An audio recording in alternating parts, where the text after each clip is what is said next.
Hello and welcome back to another episode of Awaken, Heal and Transform. Today I have an incredible guest. Dr.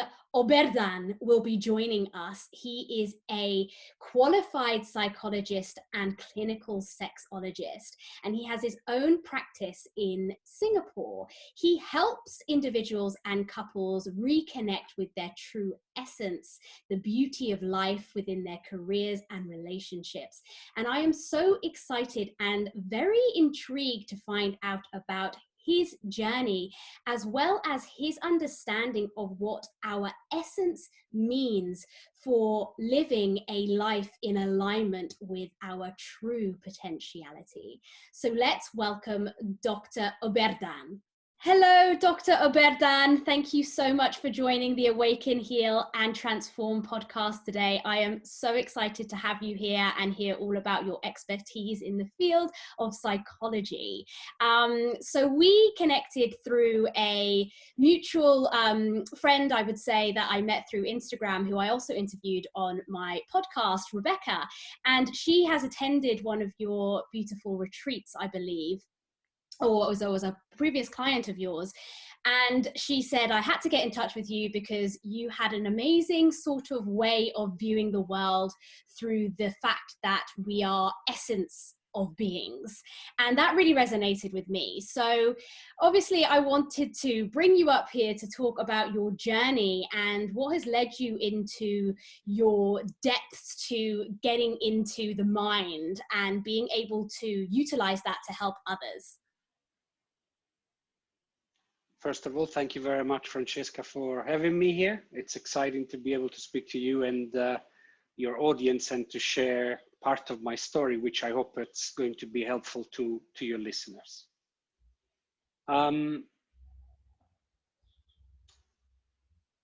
We are all unique beings, and it is rather unfortunate, in my opinion, that along the journey of growing up, because of reasons that are no one's fault, we get distanced from our core essence, from our core being, and we get conditioned to comply to a whole series of scripts that come from family and religious institutions and schools and state.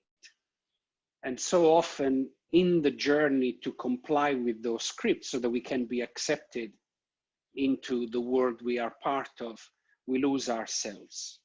And in getting lost in that way, I find both in my clinical practice and the work I do as a facilitator and speaker, that there is an enormous amount of unnecessary suffering. And the key word in there is unnecessary.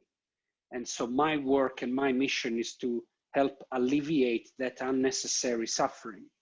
And I do so by helping individuals reconnect to that innate power, to reconnect and rediscover their beauty and their essence.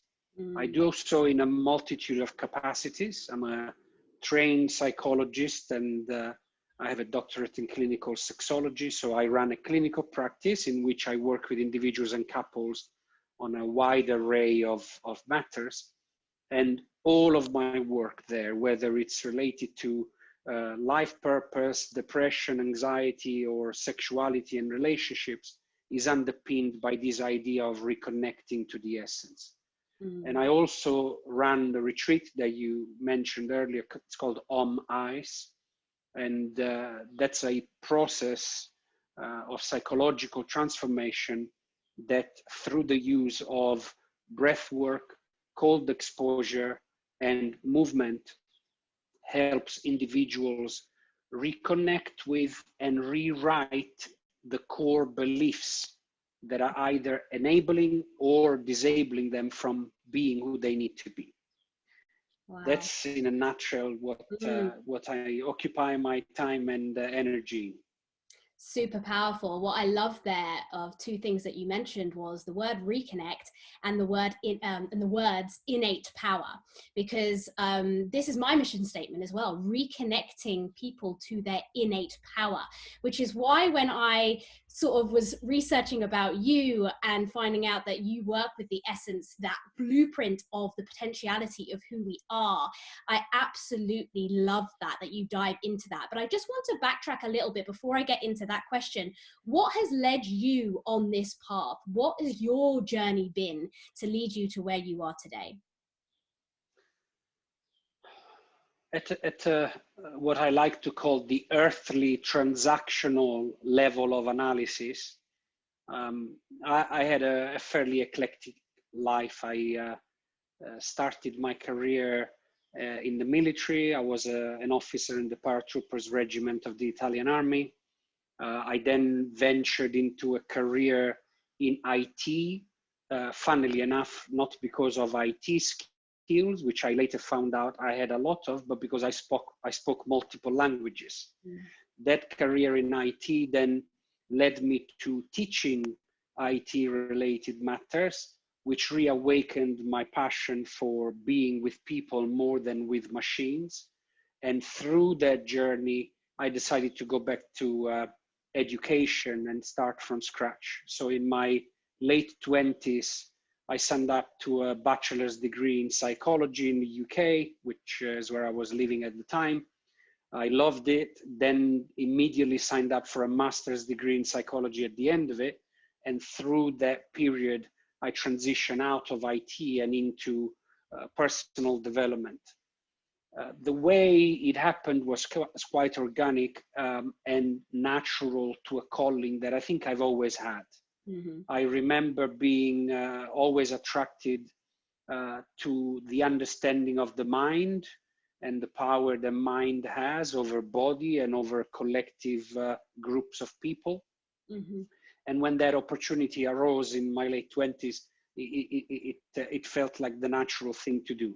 I had no idea where it was going to lead me. I thought I'd stay in IT, but 20 years plus later, here I am running my practice and being fully involved in the space of personal development, reconnecting to essence, and healing and growth. That is the beauty of life, isn't it? Flowing with it, and here you are living out the potential that you always knew you had within you. And I often find that it is the experiences through life that you kind of build to bring you back to that potentiality. So let's talk about that a little bit more. When you talk about the essence, someone's essence, what do you mean by that? And how do you explore that with your clients? Let us begin by saying it's a fairly complex idea that cannot be summarized nor reduced to a few words, but clearly language is the tool we have to share meaning. And so I have to try my best to summarize it in a way that makes sense. You see, we are all born with a cauldron of potential that can go in many beautiful directions. And that cauldron of potential is not a static cauldron with its content, which is what makes it difficult to explain it and narrow it down to a definition. But it begins with that cauldron, which then interacting with the environment evolves, adding to it and removing to it. But the essence of it, the core substance that creates the blueprint of who we have the potential to be, more or less remains unchanged. A colleague of mine calls that child at conception the original child. It's the one with all of the ingredients to become an amazing being. Mm-hmm. And I love to use the analogies that connect to nature. So let us imagine that this beautiful being has the potential to become the most amazing peach tree in the planet that can create the juiciest, tastiest peaches that peach trees can possibly develop.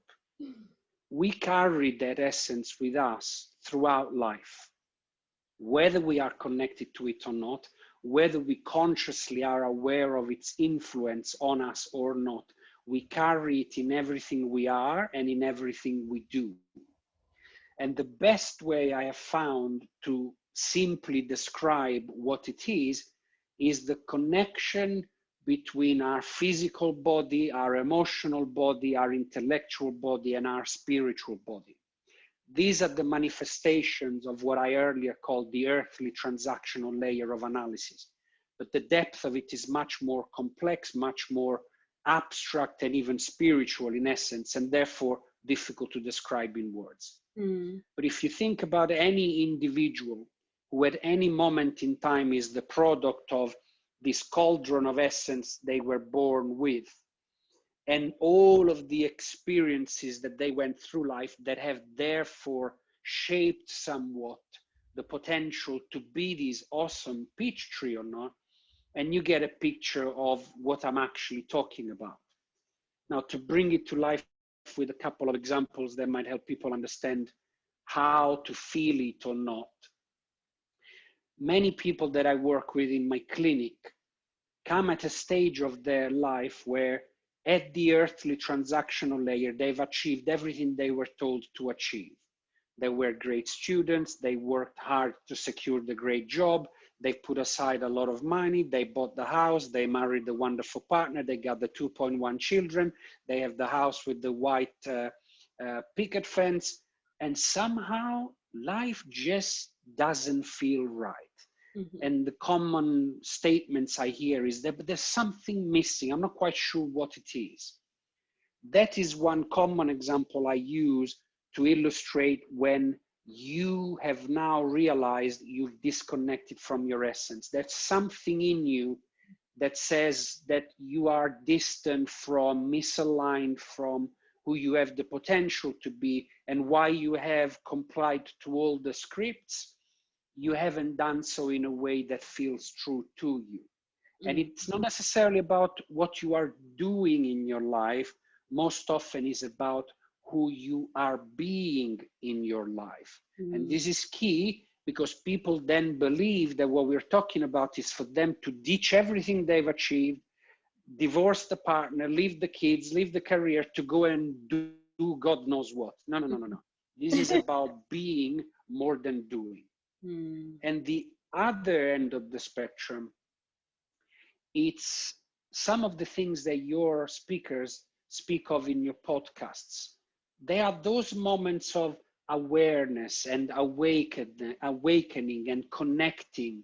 Those moments where the voice seems to be speaking from a place that is not intellect, that is compelling us to do something, call someone, see somebody, go for therapy, read that particular book we've been sitting on, have that conversation with our partner we've been delaying, that somehow seems true, but you can't quite put your finger on the why feels true, or where it's coming from, or why you are compelled to do it now.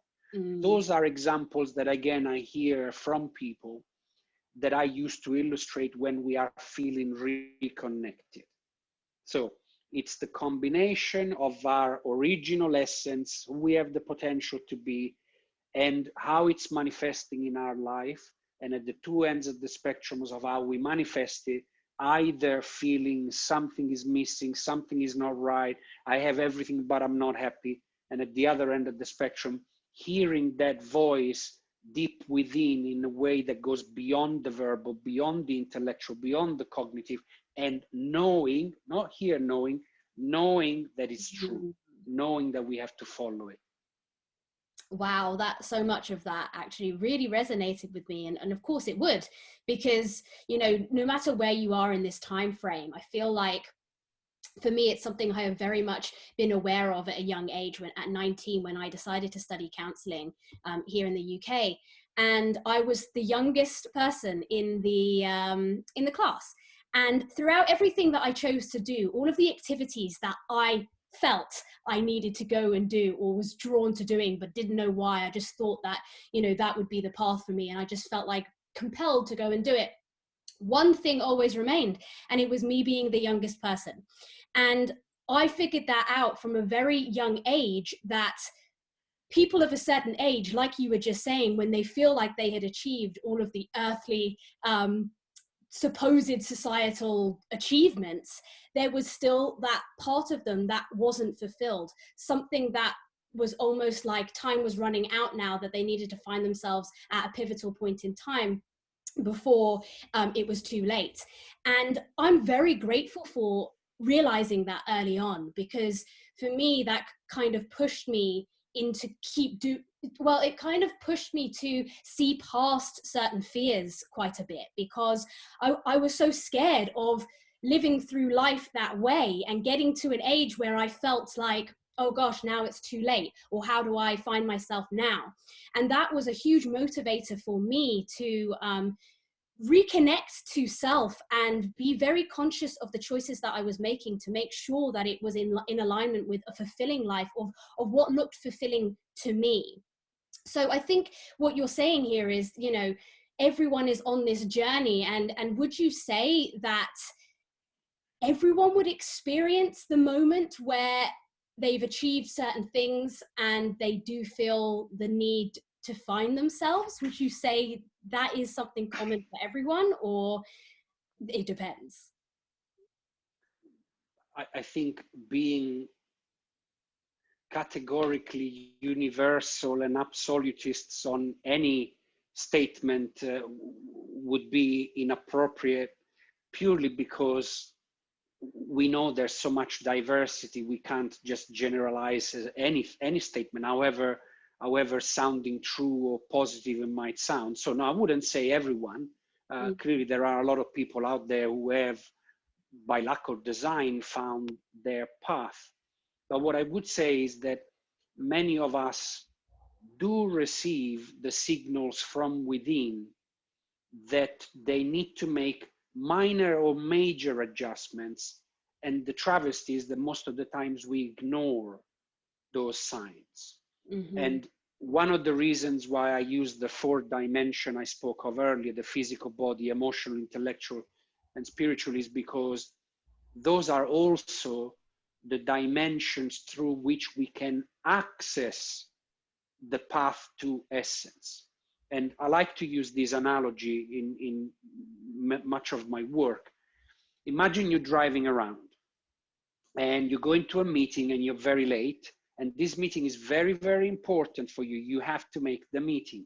Suddenly, a little yellow light pops up on your dashboard with the icon of a petrol pump. What do? Or the next version being a red light with an icon you never seen pops up. What do? And most people, when I ask these questions, having framed it in an urgent way with the way the meeting is important, they say, well, I keep going. And that to me is an analogy of what happens in daily life. So let's take the 4 bodies.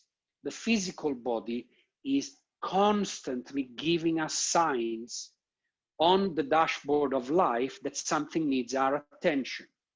And so my blood sugar is low, I'm grumpy. Okay, blood sugar's body, grumpy is emotional. Therefore, I need to do something about my energy level. My sleep patterns are all over the place. Okay, what am I doing about rest? The aches and pains I get in my shoulders and in my back because of posture or whatever. But we don't pause to inquire as to, hey, hold on a second, why is my sleep disrupted? Why is my eating disrupted? Why is my body in pain? Emotional pains and thoughts all the times. Why am I feeling sad? Why am I feeling depressed? Why am I feeling angry? Why am I feeling dejected? Why am I having these negative thoughts? Why am I no longer feeling excited about waking up in the morning? These signs are there all the time, but we have been compelled to just keep going. We have to get to that next meeting. We have to meet the deadline. We have to fulfill the needs of our kids, our partners, our church leaders, our statesmen and women. And it's constant, it's relentless. And so we keep driving around with the Christmas tree blinking on our dashboard of life, ignoring the signals. And so we don't all get the big awakening moment of, oh my God, I've achieved everything, but I somehow feel empty, lost, or confused. But we absolutely all have signs in our daily life that we could pay attention to make smaller or bigger adjustments to be on the path towards living an aligned and fulfilling life. Absolutely. It's that sort of living in autopilot and feeling like life is running you rather than you taking the driving seat of life. And is so easily forgotten, isn't it? And I almost feel like it is quite conditioned, like you were mentioning as well. It's quite conditioned to live in that way because we're always being told to reach a higher goal or achieve something more than what is currently happening in our present moment. And so we often don't value the present moment or even notice it. So, and those signs happen in the present moment and gradually build. And it's often not until it's too late that they're very detrimental or somehow formed in physical manifestation of dis-ease within the body, where it is, vital, maybe, let's say, is when we then start the action. But it is so true what you say, the signs have been building for, it could be years even, couldn't it? So would you say these are some of the things that you explore within your retreats as well, this mind body connection? Talk a little bit about the retreats, the Om Ice. Is it something that you have Sure. very specifically created and put together? What do your clients get out of the retreat? So yes, the retreat is something I've deliberately put together.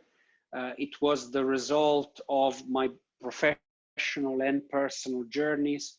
And in my personal journeys, I'm in constant search for techniques and knowledge that can help myself and my client continue this journey to an aligned, fulfilling, purposeful life.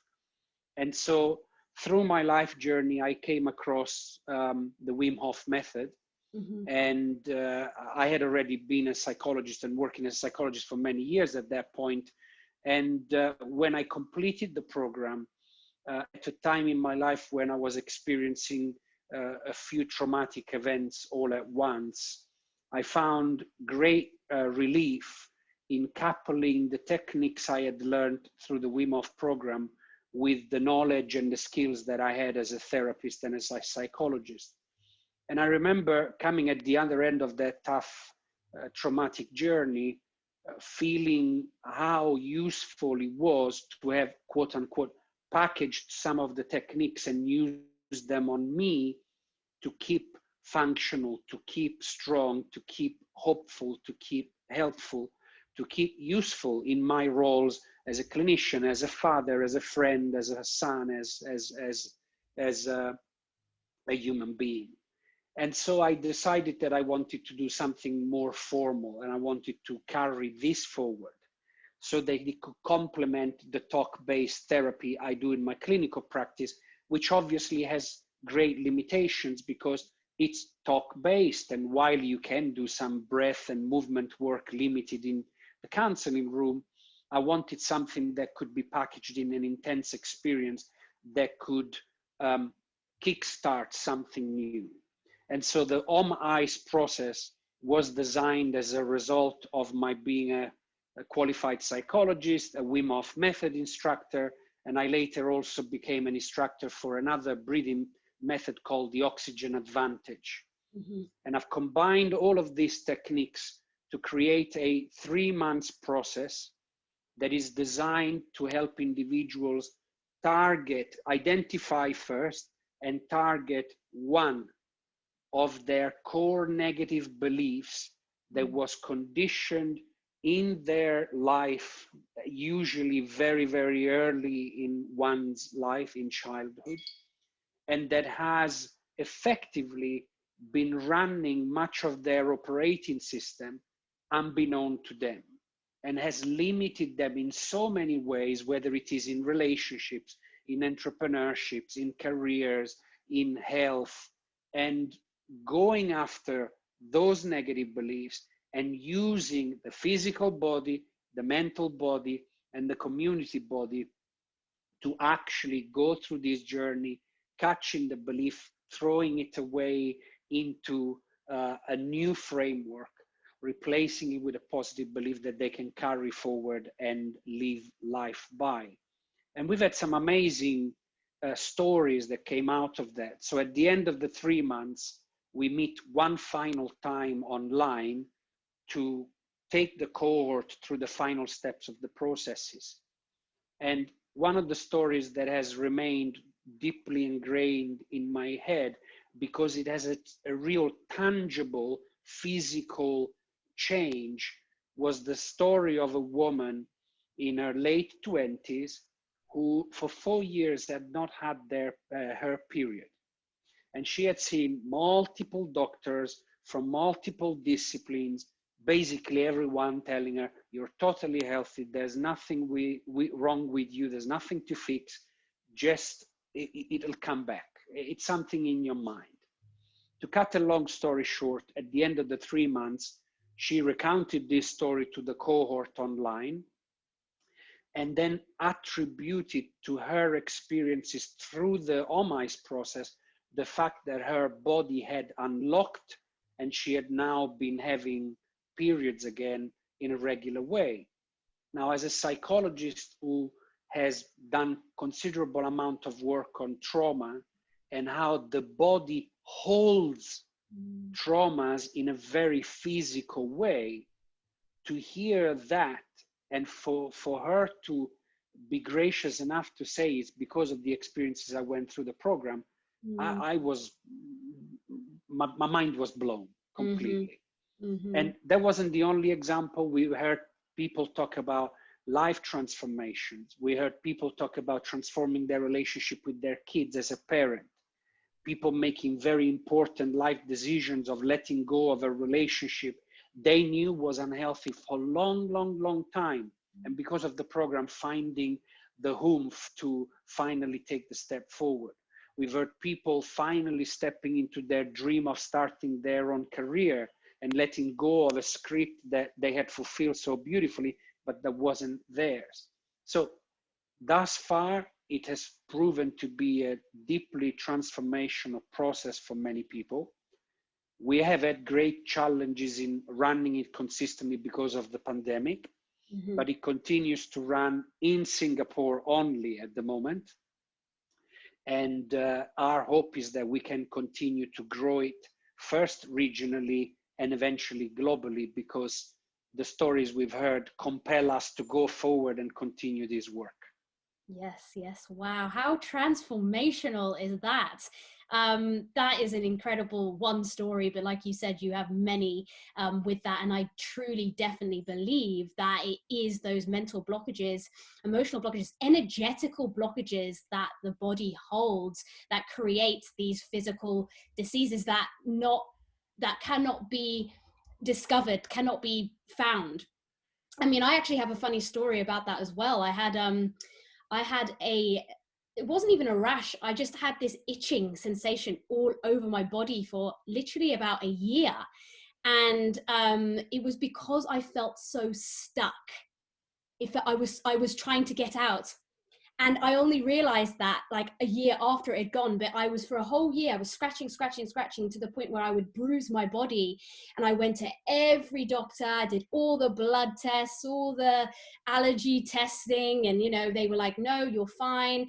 We don't know what it is. Just wait and hopefully it will go away. But it did go away. But what happened was I changed the way I was living. I stopped drinking as much. I stopped doing things that felt like people pleasing in a way, or I allowed myself to be more open so I didn't get this confinement. And I moved home and I changed, the things in my environment were changing, and it allowed me to open myself up and be free. Now it's funny because I haven't really reflected on that point in time until you started to mention this, but it's made me think of that. And it's something like that, which I feel like I definitely went through as well, where I was so unconscious of this awful trap I must have been feeling in my mind, that it came through physically as that sign.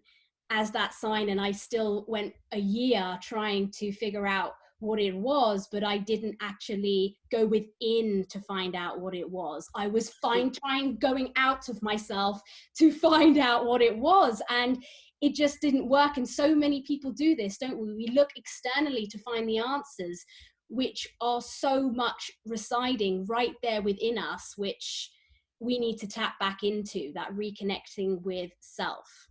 Very much so. And to me, in a way, that is at the core of how we've designed the program, because we have been educated to always look for solutions outside. We have been conditioned to always achieve the targets that are set from outside forces, the grades in school, the objectives in the workplace. And so we have become dishabituated to look within. But the funny thing, Francesca, is that when we do intuitively look in, many people don't actually believe what they hear, because they're so dishabituated to do it that they don't trust their voice. So they might see the sign, they might even inquire about what's this telling me about me, and then discard it because they can't believe it. So what we do in the program, participants begin the 3 months with a pre-work set that they do in the comfort of their own home online. They then join us on a 3 days retreat. And in those 3 days retreat, again, we use a series of processes and techniques to do with breath work, movement, and ice baths. But we take the participants through a journey that always begins with, I am absolutely not able to do that. There's no way I can make that change. There's no way I can break that relationship. There's no way I can make this business succeed. There's no way I can be a good parent. There's no way I can be a good lover. There's no way, there's no way, there's no way. And we begin the journey with that. We really dive into what is it you identified in the pre-work that is stopping you from being that awesome peach tree that I spoke of at the beginning of our talk.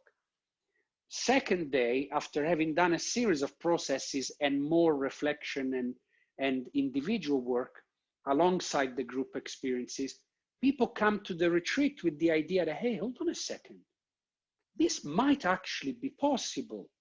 I'm still not quite believing it, but it might be possible. Let us see if I can explore this opening. Let's see what light might be at the end of this tunnel. And we dive deep into that through more work with movement, ice baths, and breath work. And people go really, really deep. And we hear people in session talking about having outer body experiences that gave them the answers that they were looking for. Mm-hmm. And at the end of that day, there is a very powerful ceremony we do. I don't want to reveal what it is because it's a bit of a secret, so to speak, that takes people into day 3 with now a mindset that says, hold on a second, if I can do this, I can do anything.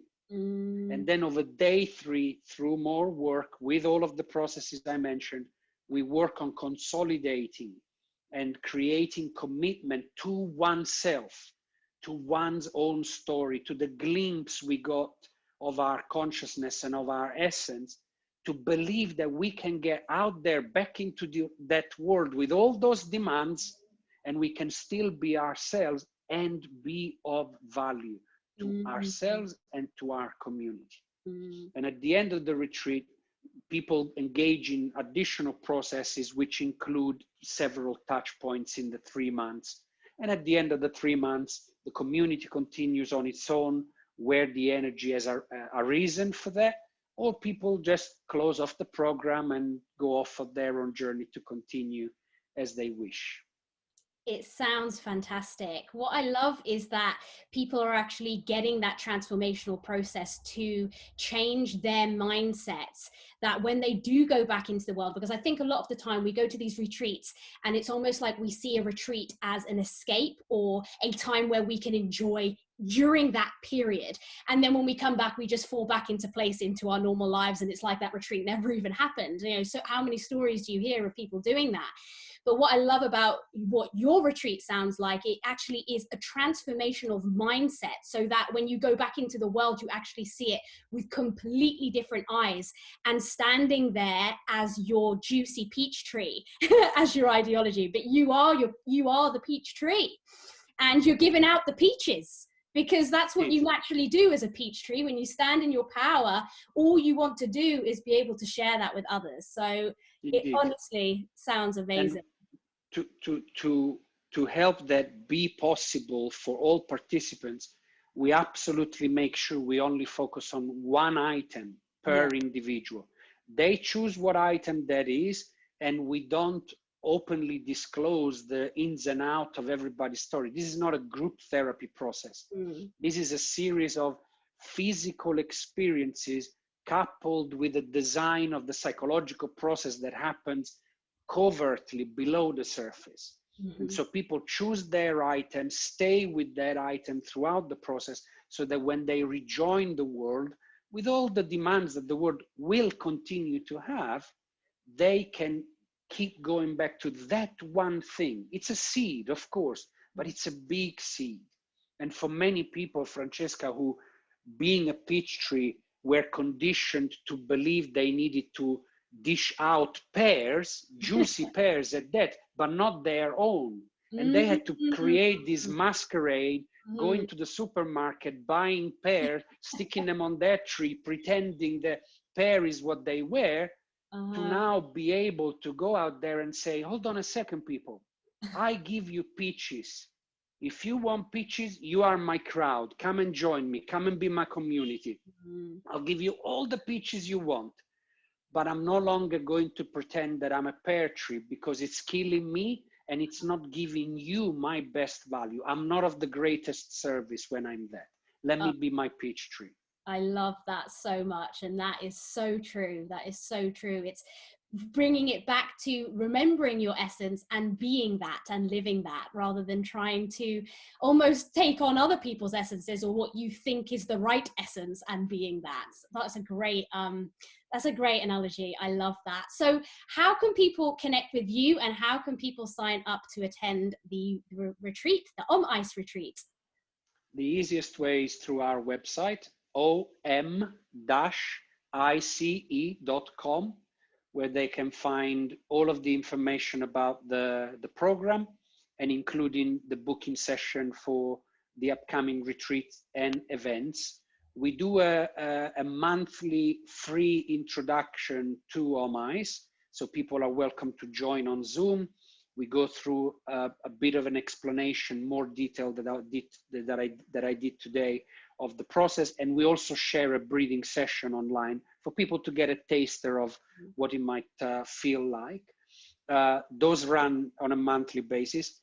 We then run alumni events, where with people who have been to the retreat, we meet for a half a day, usually on a Saturday, to share stories, to share a few breathing sessions, to share some ice baths. And then, of course, we do the retreat. And once again, the next one is going to be on the 11th to the 13th of June, COVID conditions permitting, because it's a moving target. And in Singapore, which is where I'm based and where the retreat is going to happen in June, just yesterday we had new restrictions brought in. So there are question marks, but COVID permitting, 11th to the 13th of June, we will be at the Shangri-La Sentosa, and we'll be running our next retreat there. Incredible. Thank you so much, Dr. Oberdan. I really absolutely loved this conversation. I feel so enlightened, and yeah, it resonated with me so much. So thank you so much for joining. Really appreciate it. Thank you for the opportunity, Francesca, and I wish you well with your work and creating your community.